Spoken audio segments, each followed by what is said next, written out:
नमस्कार दोस्तों, आज हम जो बात करने वाले हैं बहुत ही महत्वपूर्ण टॉपिक पर हम बात करेंगे और मैक्रो इकोनॉमिक्स के हवाले से हम बात करेंगे, उसके पर्सपेक्टिव में बात करेंगे। जो हमारी इकोनॉमिक रिकवरी की बात करी जा रही है, जिस तरीके से आप इसमें देखें, सरकार का भी यही कहना है कि जो इंडिकेटर्स हैं उनमें बेहतर हो रहा है और उम्मीद से बेहतर हो रहा है, ऐसा आरबीआई का कहना है। ये हमने पिछले कुछ लेक्चरों में कवर किया था। तो आज हम इस पर्टिकुलर लेक्चर में हम ये बात करेंगे कि जो मैक्रो इकोनॉमिक्स फंडामेंटल्स हैं, उनके अनुसार जो इकोनॉमिक रिकवरी की जाएगी या हो रही है या होनी है पोस्ट कोविड में, जो वैक्सीन आ गई है, अब जिस तरीके से इसमें आगे जा रहे हैं, जिस तरीके से कोविड से पेंडेमिक की वजह से उसका जो वैक्सीन के उसको देखा जा रहा है, उसमें जिस तरीके से सुधार आएगा, उस तरीके से अर्थव्यवस्था में किस तरीके का सुधार आएगा, उसका इम्पैक्ट क्या पड़ेगा, डिमांड पर क्या पड़ेगा। इसमें चैलेंजेस की हम बात करेंगे, जिसमें हाउस होल्ड कंजम्पशन की बात करेंगे, हम इसमें प्रोडक्शन स्लाइड की बात करेंगे, हम उसमें रीलोकेशन श्रम का या पूंजी का यानी रीलोकेशन ऑफ कैपिटल और लेबर की हम इस पे बात करेंगे, और ये कलेक्टिव इम्पैक्ट पे भी हम बात करेंगे। जाहिर है हम डेब्ट कॉन्ट्रैक्ट्स पर बात करेंगे, फाइनेंशियल फर्म्स और उसके डिफॉल्ट्स पर हम बात करेंगे, और उसका जो इम्पैक्ट पड़ेगा अर्थव्यवस्था के ऊपर, उस पर हम उसका एनालिसिस करेंगे, डेटा के साथ करेंगे। और इसके बाद जो है चैलेंजेस क्या रहेंगे अर्थशास्त्र के लिए, उसका जो फ्लिप साइड होगा वो किस तरीके का होगा, उसमें आरबीआई की क्या भूमिका रहेगी, उन्होंने जो कदम उठाए हैं वो कितने कारगर साबित हुए हैं इकोनॉमी के, ये उसमें कितनी बेहतरी आई है। ये तमाम बातें हमने करनी है। और इसके बाद हम मैक्रो इकोनॉमिक्स पर्सपेक्टिव में, जैसा कि मैं बार बार आपसे कह रहा हूँ, इसमें जो तीन बड़ी बड़ी समस्याएं हैं, बड़ी मूलभूत समस्याएं, हम उन पर बात करेंगे। फिर हम इसमें केस स्टडी का भी एग्जाम्पल लेंगे, जिस तरीके से प्राइवेट जो प्रोजेक्ट्स हैं उनकी जो कीमत है $36 ट्रिलियन थी, जैसे जिस तरीके से पिछले साल जिस तरीके से प्राइवेट इन्वेस्टमेंट की बात की जा रही है, उसमें फिर हम एक तरीके की हम केस स्टडी लेंगे। इसमें हम पब्लिक इन्वेस्टमेंट की बात करेंगे, उसको भी हम केस स्टडी के हवाले से उसको समझने का प्रयास करेंगे। फिर हम इनसाइट्स देखेंगे, इंफ्रास्ट्रक्चर और प्राइवेट इन्वेस्टमेंट्स के बीच में क्या किस तरीके का मैट्रिक्स है। फिर हम डेटा के साथ लेबर मार्केट्स को एनालिसिस करेंगे। फिर जो पब्लिक पॉलिसी के लिए जो चैलेंजेस आएंगे और बजट उनको किस तरीके से एड्रेस करेगा, जो 1 फरवरी को आने वाला है। उसके बाद जो कन्वेंशनल जो पब्लिक फाइनेंस की जो स्ट्रेटजीज है, उसको लेकर जो हमारा फिजिकल डेफिसिट बढ़ेगा, उसको लेकर सरकार किस हद तक आगे जाने को तैयार है डिमांड को बूस्ट करने के लिए। तो ये तमाम और की जो इंडिकेटर्स हैं, हम उन सभी पहलुओं पर बात करेंगे, उनको समझने का प्रयास करेंगे।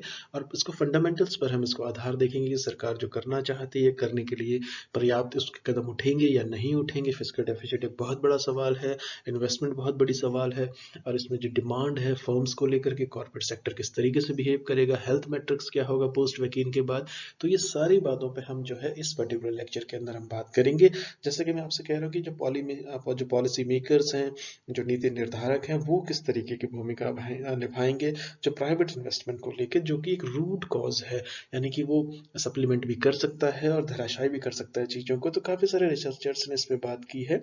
तो इन सबको हम देखेंगे कि इस तमाम चैलेंजेस के बीच में जो फाइनेंशियल और नॉन फाइनेंशियल फ्रेमवर्क है, उसमें क्या सुधार आना चाहिए, क्या और नई संस्थाओं के काम करने के रवैयों में कुछ तब्दीलियां आनी चाहिए। वो सारी तमाम बातें जो हैं हम इस लेक्चर में समझने का प्रयास करेंगे। जो 2021 काफ़ी निर्णायक साल ये साबित होगा। 2022 में मोदी सरकार के काफ़ी सारे वादे हैं, जैसे किसानों की आय दुगनी होनी है, उसमें जिस तरीके से महात्मा गांधी जी की 150 जयंती के बाद, तो बहुत सारे जो इनके टारगेट्स हैं वो 2022 में पूरे हो। और ऐसा सिर्फ ये अभी नहीं कहा जा रहा है कि 2016-17 से आपने सुना होगा कि 2022 में ऐसा हो जाएगा, 2022 में ऐसा हो जाएगा, पार्लियामेंट डिबेट्स में भी आपने सुना होगा। तो ये तमाम बातें जो है हम इसमें करेंगे, लेकिन हम इसमें थोड़ा हेल्थ मैट्रिक्स पे हम चले जाते हैं। तो जिस तरीके की अब वैक्सीन आ गई है, एक तरीके light at the end of the tunnel की इसमें कह सकते हैं हम इससे। तो जो हेल्थ डायमेंशन है, जो पैंडेमिक की वजह से जो हमारा एक्सपोज हुआ है, उसकी तमाम खामियां हमारे सामने आई हैं। और पहले ही जो जर्जर हालत में था, जिस तरीके से जीडीपी के रेशियो को बढ़ाने की बात की जा रही थी, तो उन सब बातों को लेकर के, लेकिन इसमें अब जो देखा जा रहा है, अगर हम इसमें केस स्टडी ले रहे हैं, अगर हम मुंबई की बात करें, तो उन्होंने जो फर्स्ट कोविड डेथ जो थी वो मार्च में शो हुई थी। और उस वक्त जो था कि 136 डेथ एक ही दिन में हो गई थी, उसमें जून 20 के आस। तो इसमें जो उसके बाद जो ये पीक करने लगा लगातार, तो जो वैल्यूज हैं ये करीब करीब 3 डेथ्स पर डे हो गई हैं। अब तो इसमें काफ़ी सुधार आया है। और वैसे भी जो 95.97% का जो हमारा रिकवरी रेट है कोविड को लेकर के, उसके तहत क्या है कि इस सेक्टर में काफ़ी काम हुआ है। और अभी इम्यूनिटी बढ़ाने की बात है, वैक्सीन की बात है, तो इन तमाम बातों के बाद अब इसका प्रभाव जो होगा कलेक्टिवली एम्प्लॉयमेंट में, लेबर में, श्रम में, और उसका इफेक्ट इकोनॉमी पे क्या पड़ेगा, हमें इस लेक्चर में इस पर इसकी विवेचना करनी है। और इसके बाद जो हुआ, जिस तरीके से हमने ये देखा कि जो मोबिलिटी डेटा की अगर हम बात करें, उसने ये दिखाया था कि कि जो बिजनेस फर्म्स हैं और उन्होंने जिस तरीके से एक तरीके का बिजनेस वापस रिज्यूम किया, वापस अपनी तरफ आ रहा है। और आप देखें कि एक और लिस्ट आई है, उसको भी हम डिस्कस करेंगे। उसमें 11 कंपनियों के बारे में कहा गया, उन्होंने कितनी पूंजी बनाई। यानी कि जो कॉर्पोरेट सेक्टर है वो धीरे धीरे वापस आ रहा है, और सभी चीज़ों में, चाहे वो सीमेंट हो, ऑटो इंडस्ट्री हो, की सेक्टर्स हम कह लें, उस पर लगातार हम बात करते आए हैं। फाइनेंशियल स्टेबिलिटी रिपोर्ट आ गई है आरबीआई की, उससे पहले ट्रेंड इन, जिस तरीके से हमने बैंकिंग सेक्टर में बात की थी, तो आरबीआई का भी लगातार कहना है कि उम्मीद से बेहतर सुधार हो रहा है इस सेक्टर्स के अंदर, सभी सेक्टर के अंदर। लेकिन यहाँ पर जो कैच है वो ये है कि जो रिजम्पशन और एम्प्लॉयमेंट में है, ये अप्रैल से तो बेहतर हो गए हैं, लेकिन क्या ये इतने कारगर हैं या आगे बने रहने वाले हैं कि नहीं। जैसे इंडस्ट्रियल आईआईपी की एक रिपोर्ट आई है, उसमें नवंबर के अंदर थोड़ा सा कॉन्ट्रैक्शन देखा गया है। तो इन सारी बातों को लेकर के कॉर्पोरेट सेक्टर की क्या भूमिका रहने वाली है, और नीति निर्धारकों की क्या भूमिका रहने, और केंद्र सरकार की क्या भूमिका रहने वाली है इसमें, फाइनेंस मिनिस्ट्री की इसमें क्या भूमिका रहने वाली है। लेकिन अभी भी हम ये नहीं कह सकते कि हम इकोनॉमिक रिकवरी को, इसको हल करने की दिशा में एक तरीके से हमने निर्णायक कदम उठा लिए हैं। उनका वेट किया जा रहा है अर्थशास्त्र, उसके इकोनॉमी के अंदर सब बजट पे उम्मीदें लगाए बैठे हैं। तो अगर हम इसमें हाउस होल्ड कंजम्पशन की बात करें, जो कि है कि काफ़ी ज़्यादा पैंडेमिक लेवल जो थे उसके दौरान से भी ये थोड़ा नीचे चला गया है। जो इंटरेक्शन इंटेंसिव सर्विसेज हैं वो फुल्ली तरीके से रिकवर नहीं कर पाई हैं।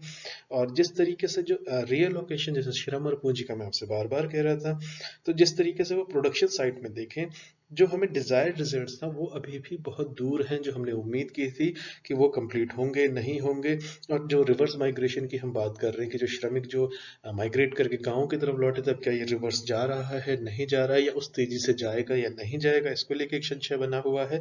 और इसके अंदर जो है कि फीडबैक जो इसमें आ रहा है, अगर हम इसमें कन्वेंशनल मैक्रो इकोनॉमिक्स से देखें, तो एक जो बहुत ही सिंपल सा इसका बहुत ही, जिसको कहते हैं कि इसमें जो बात रखी जाती है वो ये रखा जाता है कि अगर हाउस होल्ड जो हैं, जो अगर वो डिमांड कम करेंगे या लेस करेंगे, तो उनकी जो फर्म्स हैं उनके जो रेवेन्यूज़ हैं और उनकी जो आय है वो उसमें कमी आएगी। और जिसकी जो डायरेक्ट इम्पैक्ट पड़ेगा कि वो रिड्यूस एक्सपेंडिचर, अपना एक्सपेंडिचर को घटाना शुरू कर देंगी। और उसके बाद जो होगा उससे क्या होगा, हाउस होल्ड की इनकम रिड्यूस हो जाएगी, जो वर्कर के पास सिंपल मॉडल है, बेसिक मॉडल है। तो यही सिद्धांत कि अब हमारी अर्थव्यवस्था पे लागू होने जा रहा है। तो अगर हम इसमें बात करें, जो इकोनॉमिक स्ट्रेस जो 2020 का देखा गया है, उसने जो किया है, जो सबसे पहले जो फाइनेंशियल सेक्टर की अगर हम बात करें, तो उसने जो डेप्थ कॉन्ट्रैक्ट हैं इस पे एक बहुत बड़ा असर छोड़ा है। तो जो काफ़ी सारे जो बोरोवर्स थे, जिस तरीके से हम इसको आगे बढ़ा लेते हैं थोड़ा, तो इसको हम आगे बढ़ा लेते हैं।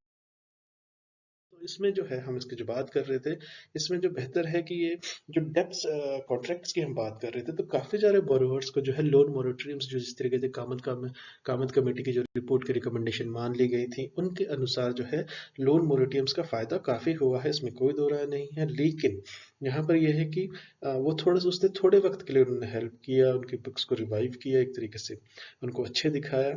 लेकिन वो क्या है कि वो अंत में हुआ है ये सब, तो उसके पहले जो नुकसान हो गया था अप्रैल से बीच के दौरान, तो उसमें देखा जाए फाइनेंशियल जो H1 के अंदर जो हमने डेटा देखा था, उसका भी हमने एनालिसिस किया, बैंकों की जो हालत खराब होती चली गई थी उस पर भी हमने आंकड़ा किया। तो इसमें क्या है कि जो फ्यूचर रेट की अगर हम बात करें, तो जो बोरोवर्स हैं उनको डेप्थ सर्विसिंग में प्रॉब्लम होने वाली है। और आरबीआई की कल की रिपोर्ट है, आरबीआई ने ये कहा है कि सितंबर तक जो होगा वो काफ़ी भयावह स्थिति होने वाली है एनपीएस की लेके। तो उनमें, उनके मद्देनजर सरकार अब करेगी कि ये पर्टिकुलरली आरबीआई के लिए भी एक चैलेंज के तौर पे इसे देखा जाना चाहिए। तो अगर हम फाइनेंशियल फर्म्स की हम बात करें, तो जो उनके लीडर्स हैं उनको बैलेंस शीट का स्ट्रेस आना तय है, उनको इसमें समस्या होगी ही होगी। तो जिस तरीके से, एक तरीके से डिफॉल्ट्स बढ़ेगा नॉन फाइनेंशियल फर्म्स में और फाइनेंशियल फर्म्स दोनों के अंदर ये बढ़ेगा। और जिस तरीके का आरबीआई की बात सत्य पाई जाती है, तो 16 पॉइंट % जिसमें पब्लिक सेक्टर बैंक्स का एनपीएस बहुत ज़्यादा बढ़ जाएगा। तो ये आरबीआई का स्पष्ट रूप से कहना है, तो ये उसी दिशा में हमारे पास भयावह आंकड़े इसमें आने की क्या इंतजार किया जाएगा, या उसे एड्रेस करने के लिए कोई ठोस कदम उठाए जाएंगे। तो अगर हम इंस्टीट्यूशनल मैकेनिज्म की बात करें यहाँ पर, कि इन सारी तमाम बातों को एड्रेस कैसे किया जाएगा, तो उसमें जो होगा, इन प्रोसेस जितने भी ये सारे के सारे जो फेलियर्स हैं, इनको एड्रेस करने के लिए एक जो इस तरीके से ये देखा जाए कि 2016 से पहले, यानी डिमोनेटाइजेशन से पहले ही, नोटबंदी से पहले ही, ये सारा जो होना था, डिफॉल्ट आने शुरू हो गए थे, और उसने और ज़्यादा चरमरा दी हालत। फिर जीएसटी ने और ज़्यादा खराब किया है। तो उसमें जो एक जो बहुत ही निर्णायक तरीके से हाईलाइट कह लीजिए, या एक बहुत ही स्टार्क एक रिवोल्यूशन ट्रुथ सामने आया, जिसको ये कह सकते हैं कि जो एक तरीके से कोई सिस्टमैटिक इंस्टीट्यूशनल फ्रेमवर्क नहीं पाया गया जो हैंडल कर सके जिस तरीके के जो डिफ़ॉल्ट हो रहे थे, बार-बार हो रहे थे, तेज़ी से हो रहे थे फाइनेंशियल फर्म्स का। लेकिन यहाँ पर मैं आपको बताता चलूँ कि आरबीआई ने कुछ निर्णायक कदम लिए थे उसके अंदर। एक तरीके से उसके जो क्रूशियल कदम्स के तौर पे देखा गया था उसमें एक तरीके से उसने जो मार्केट बेस्ड मेथड्स थे, जिस तरीके से उसने बैंकिंग फेलियर्स को हैंडल करने की दिशा में काम किया, वो बहुत सराहनीय है, वो थोड़ा पॉजिटिव भी रहा है, उसका हमने आकलन पहले किया है। तो माइक्रो इकोनॉमिक पॉलिसी की परफॉर्मेंस अगर हम देखें तो जो डोमिनेट किया गया उसमें तीन बड़ी प्रॉब्लम्स निकल करके आई हैं, और वो तीन जो बड़ी प्रॉब्लम्स हैं जिसका मैंने जिक्र भी किया था शुरुआत में, वो पहली ये कि हाउस होल्ड की डिमांड का रिवाइवल कैसे होगा, और हाउस होल्ड और नॉन फाइनेंशियल फर्म्स जो स्ट्रेस के अंदर हैं उनकी डेप्थ पेमेंट्स कैसे होंगी, और इसके साथ साथ स्ट्रेस्ड फाइनेंशियल फर्म्स का क्या होगा। तो इन तीन मुद्दों के अनुसार ये बजट की अहम भूमिका होगी, इसमें बहुत मंचन करना पड़ेगा सरकार को।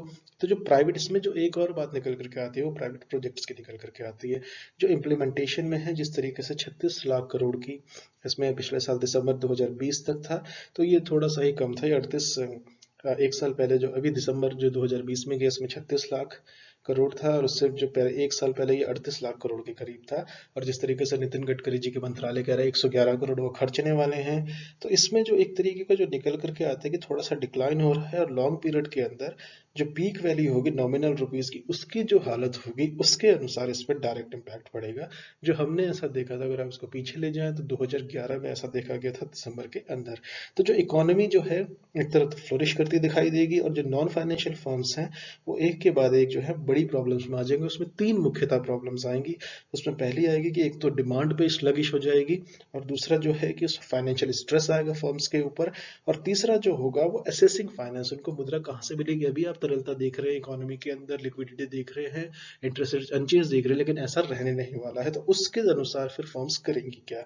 तो इन सबको अगर हम जोड़ दें तो हमारा जो एनवायरनमेंट है एक तरीके से प्राइवेट इन्वेस्टमेंट के लिए वो सबड्यूड हो जाएगा, यानी उनके लिए कोई उत्साहवर्धक नहीं रहेगा। तो इसको अगर हम आगे और बढ़ा लें तो जिस तरीके से इसमें देखा गया है कि जो साइंटिफिक ग्रोथ है पब्लिक इन्वेस्टमेंट की, उसके अनुसार इंफ्रास्ट्रक्चर पे इसका डायरेक्ट इम्पैक्ट पड़ेगा। अगर हम दिसंबर 2011 की ही बात करें, जैसे मैंने अभी जिक्र किया, तो जो गवर्नमेंट प्रोजेक्ट्स जो इम्प्लीमेंटेशन के अंदर थे वो 34 ट्रिलियन, इसको कह लीजिए 34 लाख करोड़ के करीब के थे, तो वो जो है 83 ट्रिलियन हो गए थे दिसंबर 2020 तक।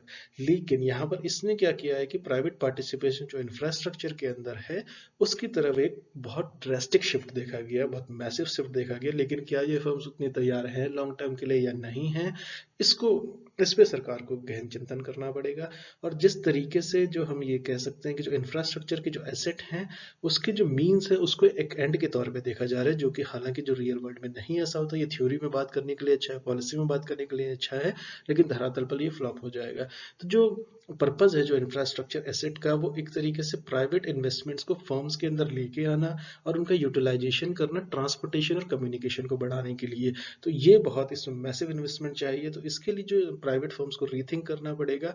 और गवर्नमेंट लेड उसमें लो efficiency translating money into performance सरकार की तरफ से तो हाथ इसमें तंग रहने वाला है। तो अगर हम इसमें लेबर मार्केट की बात कर लें तो जो इसमें गुड एक इंसाइट दी गई है, तो दिसंबर 2020 के अंदर 27.5 मिलियन पीपल जो था वो एम्प्लॉयड थे। उसके बाद 439 मिलियन जो था दिसंबर 2019 में थे, तो इसमें कम हो गया है, देख लीजिए 10 का फर्क आ गया सीधे सीधे। तो इसका मतलब है कि जो सस्टेन जो एक तरीके से नंबर ऑफ पीपल जो है वो ड्रेस्टिकली कम होते जा रहे हैं। तो इसका जो विजिबल आएगा वो आपकी डिमांड पर पड़ेगा, प्रोडक्शन पर पड़ेगा, उस पूरी सप्लाई चेन पर पड़ेगा। और जो इसमें टाइम सरप्लस अगर हम जनवरी से देखना शुरू करें तो इसमें टाइम सरप्लस भी शो हो जाएगा। एक तरह की फाइंडिंग्स हैं आरबीआई की। इसके बाद जो मेन टाइम में अगर आप देखें पॉपुलेशन की जो ग्रोथ है, जो वर्किंग एज है वो बढ़ गई है, तो इससे क्या होगा, अनएम्प्लॉयमेंट बढ़ जाएगा आपका। तो जो कॉन्स्टिट्यूएंट एक तरीके का फंडामेंटल चेंज है पब्लिक पॉलिसी के अंदर लेके आना पड़ेगा, जो बजट में देखा जाएगा कि किस तरीके से जो जॉब फ्लो है वो प्राइवेट इन्वेस्टमेंट पर डिपेंड कर जाएगा। तो सरकार हाथ खींच लेगी, उसके बाद प्राइवेट इन्वेस्टमेंट उतनी होगी नहीं कारगर, तो मैसिव अनएम्प्लॉयमेंट का राक्षस जो है वो निकल करके आ जाएगा। और इसके साथ जो बढ़ेगा वो इन्फ्लेशन हेडलाइंस में होगा अगले साल, जो आप देखेंगे इसे लेटर। तो जो इन्फ्लेशन जूम करेगा वो किसी के रोके नहीं रुकेगा। तो ईयर ऑन ईयर देखें, सीपीआई का इंडेक्स देखें, जिस तरीके से 2019 में बढ़ गया था, अभी ये भले ही आज की रिपोर्ट आप कह सकते हैं पेपर पढ़ के कि अभी दिखाया गया कम है, लेकिन वो आंकड़ेबाजी है। लेकिन इसमें देखा जाए फिर इसको जिस तरीके से रेवेन्यू, फिर सरकार टैक्स में जाएगी, फिर ऑस्टेरिटी मेजर्स पे चली जाएगी सरकार। तो इन सब का जो लब्बो लबाब निकलेगा वो ये निकलेगा कि हमें एक साउंड पॉलिसी चाहिए, जिस तरीके से एफआरबीएम एक्ट की बात की थी, फिजिकल डेफिसिट कितना बढ़ेगा इस पे सरकार को चिंतन करना पड़ेगा। चलिए हम इसको आगे देखते हैं। और इसके बाद जो सारी बातें तमाम निकल कर के आएँगी, उन सब के मद्देनज़र सरकार के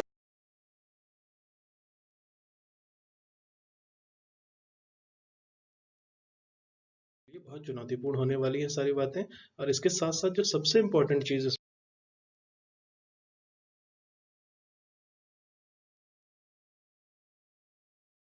निकल कर के आएगी कि सरकार को इमीडिएटली एक्शन में आना पड़ेगा।